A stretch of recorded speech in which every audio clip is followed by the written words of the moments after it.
As your child moves into adulthood, and whether that's going off to college or starting a career or getting married, I don't know if there's a more difficult or challenging time to be a parent than when you have adult kids. I thought my parenting was over. Ha, ha, ha. When I meet with other parents of adult children, we still have a lot to learn. That's today. You don't want to miss it. Thank you for being with us for this edition of Living on the Edge with Chip Ingram. Chip serves as our Bible teacher for this global teaching and discipleship ministry, helping Christians develop an authentic faith. Well, in just a minute, we'll wrap up our newest series, Uninvited Guests. And we've covered a lot of ground over the past many broadcasts as Chip shared some essential biblical wisdom for parents, husbands, and wives. Our goal for this entire teaching has been to strengthen families amidst this hostile culture. So if you want to catch up on any messages that you missed or revisit one that you really liked, go to livingontheedge.org or wherever you listen to podcasts. Well, in this program, we'll hear the second half of Chip's conversation with his friend Jim Burns, author of the book, Doing Life with Your Adult Children. Now, last time they discussed the first 3 principles from Jim's book that parents need to adopt in their relationships with their grown kids. Today, they'll walk through the last 3. So grab your Bible and notes as Chip begins with principle number 4. When your grown children violate your values, you can't want it more than they want it. And so we're talking about they're cohabitating. Maybe they have a porn or alcohol or drug addiction, or they've chosen an alternative lifestyle, or they've just said, you know what, your faith, Jesus, forget it. You call this the cringe factors. You know, it's easy to say you can't want it more than they want it, but of course we want it to go a different way. And so many parents who really raised their kids in the church, and their kids were, in the youth group and whatnot, and they strayed, and they have continued to stray.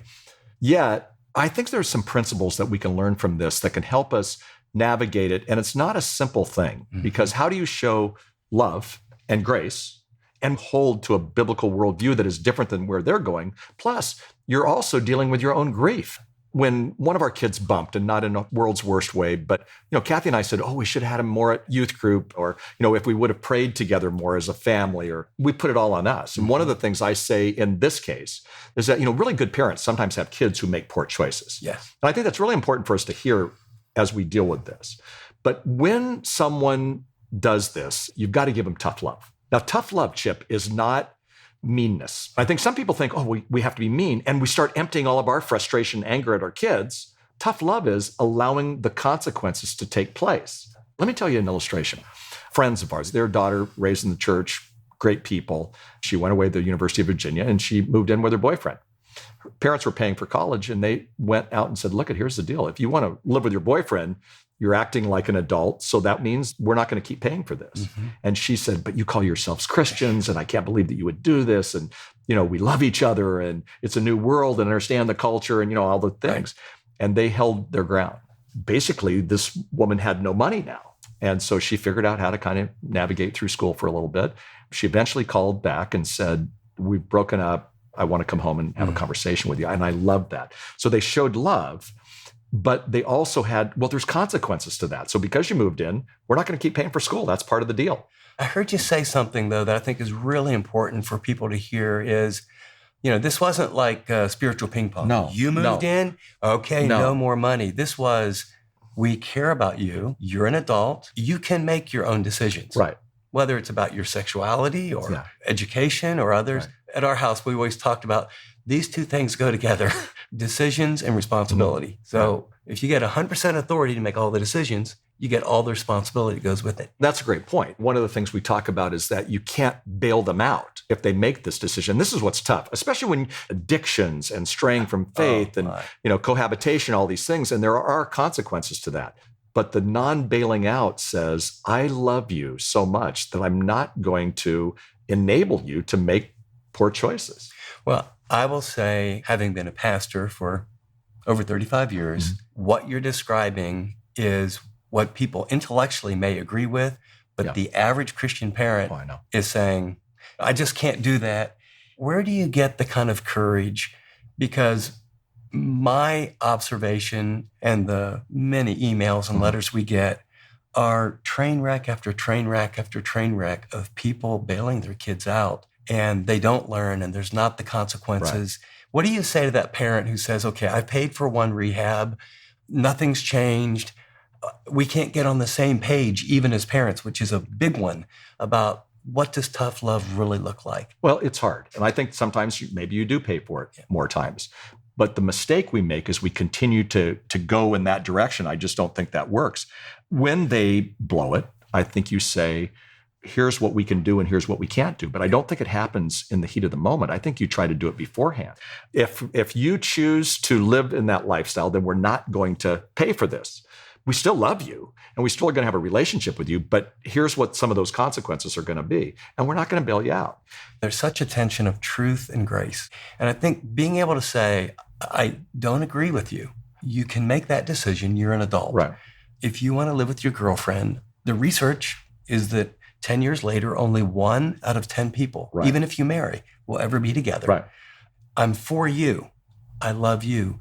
But these are the consequences of that decision. Yes. A woman asked me last week, what would I do? And it was a situation where a kid had definitely strayed from faith. And I said, does she know what you believe? Yes. Does she know how you feel about where she's going and the direction she's going? Yes. Well, then have a relationship with her. If she likes to shop, shop. Don't be a one-topic parent in this place. I think even in Bible-believing circles, we're seeing a tremendous movement away from some core orthodox morality. Well, you just have to love and accept people. Yeah. And I think love is giving another person what they need the most when they deserve it the least at great personal cost. When I think of the cross, what I needed the most, forgiveness. When I deserve it the least, I was rebelling. I was an enemy of God at great personal cost. And I think sometimes the cost is us as parents. There's a distance in the relationship. I've got a close friend whose daughter entered the gay and lesbian lifestyle, and you don't love me, and why aren't you doing this, and why are you doing that? And he said as kindly as he could, who moved? I love you. And he took initiative. He cared and did all that he could. But unless he would agree with her lifestyle for a season, she cut him out. And sometimes tough love, it's harder on us than it is on the person. And we really need support and counsel and wisdom. And then, I mean, this sounds simplistic, and yet it's so important.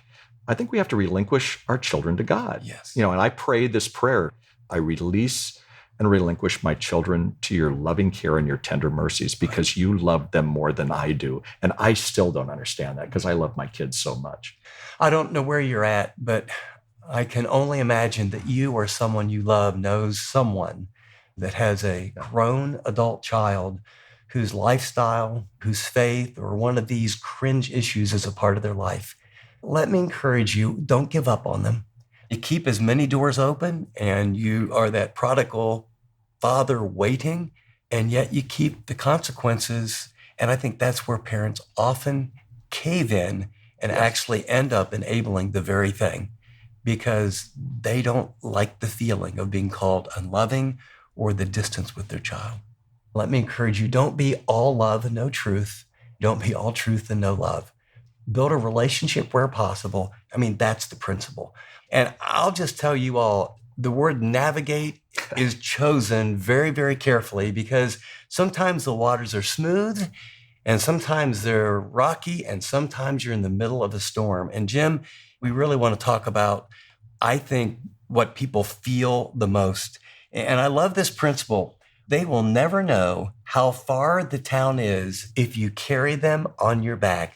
We talked about launching them, and we get to know their culture and values. And now it's like, are you really helping them or are you enabling them? And you shared a great story that I think really pictures this. Share that with us. And it's actually the failure to launch story in some ways, because I think if we are enabling them, we're not going to help them launch. So Sean walked in to my office, and I have a couch. It's not that big of a couch, but Sean is on one side and his mom and dad are on the other. And they said, we have a problem with Sean. And the problem is that he graduated from school, UCLA, great school. He did well with school, but he's come back home. He's getting up late, about 1 o'clock, plays video games. He's a vegan, so my wife fixes him a vegan meal, and then we eat our meal at dinner.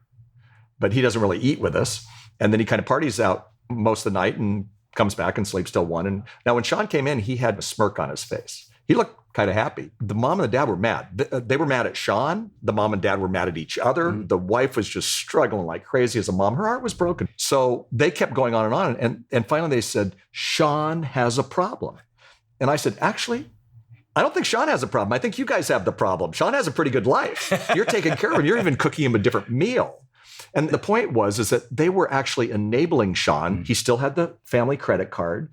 They were still paying for his gas. They were paying for all of this stuff. And Sean was saying, I'm going to get around to finally getting a job and whatnot, but he didn't even have a job. We have to look at it. If we're carrying them on our back, we've got to firmly take them off of our back and place them where they can make some of those decisions. We use a phrase in the recovery movement for people who are alcoholics and addicts. It's, you earned it. There's pain in life. It's either the pain of discipline or the pain of regret.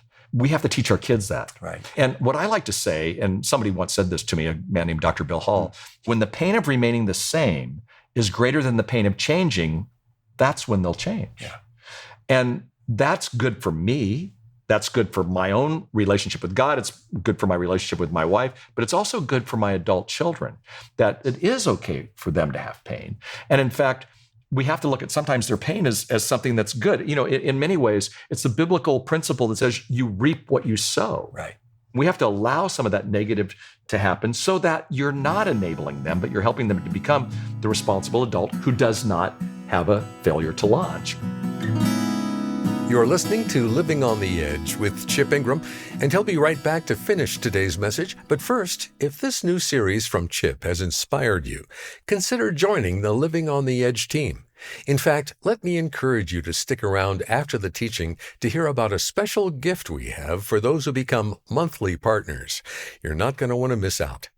But until then, here again is Chip. And it really ties back into you can't want it more than they want it. I think of Hebrews 12:11. All discipline for the moment seems not to be joyful, but sorrowful. Yet those who have been, here's a key word, trained by it, afterwards it yields the peaceful fruit of righteousness. And training is not talking to your kids and saying, you really need to get out there and get a job. You need to get up earlier. You need to do this. You need to do that. And it is different. We have a different relationship with our adult children if they live outside of the house or if they live inside of the house. Even if they're going to college, they're young adults, then I think it's pretty key that we put some expectations and boundaries. And I think as parents, we talk about everything else. We talk about their education. We talk about all this. Why don't we put some expectations and boundaries? And I think they have to be pretty simple. But if we do have those expectations and boundaries, they at least have a roadmap.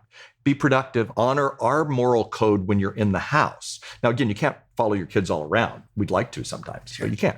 But in our house, this is how you're gonna do it. I know somebody who they wanted their girlfriend to come and sleep in the same bedroom with them at their house. And the parents said, no, this is our home and you're gonna honor our moral code, even though you're not honoring our moral code outside. Way to go, parents on that. I think also they have to be financially responsible. If they don't, it's time for them to move on. See, you give them even more than the passport to adulthood. You give them the passport to financial responsibility. But if they don't have boundaries and expectations, the mistake we make is that we make it mushy or we don't talk about it. Could we have you as our expert address some couples who are, one is saying, he'll end up homeless. We have to keep paying for this or doing that. Right. And another going, how long are we going to live in this? And it's ruining our home. What do you say to that couple? Well, for one thing, I would say to the couple that they're not alone. When we talk about the issues ahead of time, it's easier for us to follow through. It's hard. I mean, I remember when our kids were little and, they would grind on us and we're tired and, we're stressed. And we go, okay, 20 cookies. We don't care. We're just tired. If you'll just be quiet about it. That was not a good decision, obviously, because then the sugar high would kick in. But it's the same with adult children. Yeah. We have to get on the same page. You don't get on the same page in the heat of the moment. You get on the same page before when you set up some of those boundaries and expectations. But I think people support what they help create. So not only is it that you and your spouse are creating it, but you're also bringing your adult child into it and saying, let's create a plan that's going to work. And at the same time, if we have to create an exit plan, we're going to, create an exit plan that'll work. When you do that, that gets you closer together. But you're still going to have to live with the fact that sometimes at least the way we parented, Kathy and I, we were going to have to agree to disagree because she was going to go in this direction. I was going to go in this direction. We realized that our differences, when we embraced them, we made a pretty good team. Teresa and I am so glad they didn't just have me as a parent. Yeah. And I'm so glad they didn't just have her. Exactly. We had a lot of arguments and a lot of come to Jesus meetings with one another. Right. But this is super helpful. As you listen to Jim and I with the normal issues we've had, here's what I'd recommend. Come up with a plan. First, identify what is the problem in your home.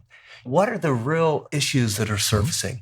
Second is get on the same page, not just as a couple or especially as a single parent, you might need some outside help, but get your adult child and sit down together, not during an argument, but at a time when you can really say, we need to resolve this. And the final thing I would say is, Jim, some people need some help on the outside. Right. And the only way you do that is you go to the pastor of your church or an older couple that you trust. Mm-hmm. Because if you had figured it out and it was running smoothly, then you wouldn't need the help. I mean, some of these things are heavy and difficult. This is one of those where we need to get some outside help to help us first and then help us deal with this issue with one of our adult children. And just before we jump into this final principle, we've covered a lot, and it's rooted in a book that Jim wrote, Doing Life with Your Adult Children. And I love the subtitle, Keep Your Mouth Shut and the Welcome Mat Out. So, Jim, thanks for writing this. And we're here because I read this book and I applied it. And then I realized how many letters and emails we get around this topic. And we're going to talk about something now that I think is one of the very biggest ones. It might be one that we do the worst, but it's actually one of the easiest to fix if you have the courage to do it. And so this is the principle. Financial independence and responsibility is the goal. How do you help your adult children become financially independent? Well, we're not talking about wealth or deep capacity or whatever, but we are talking about for them to be responsible adults, they're going to have to be financially independent. And I think we have to keep in mind the high cost of money to a relationship. So I think it's important that we keep it simple, but I don't think we make it complicated. I think sometimes we do make it complicated. And let me say from the beginning, 75% of parents do put some money into their adult children's lives. I mean, one time or another. But again, with the thought in mind that they're going to become responsible adults, I think it's important for us to help them have a clear plan and actually an exit strategy, meaning, okay, right now we're paying for some of this, but what's the exit strategy? Now, obviously that happens when the kids are in those emerging adult years, those younger years. Maybe there's still some money there, but at all costs, we've got to help them have that exit strategy. You know what? They want that. Yes. Too, Chip. They really do. But it's part of developing the plan. You know, this sounds so unspontaneous, but that's what good parenting is. Parenting is training.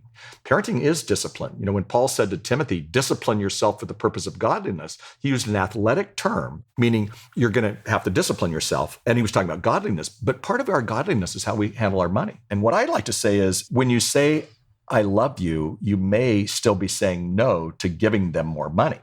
Flesh that out for me. That's a good one. Well, sometimes people think, well, because I love my kids so much, I want to help them get that great car. I want to help them get this new house or whatever it might be. And we think that's love. But sometimes love is saying, no, I can't do that for you, even if you could.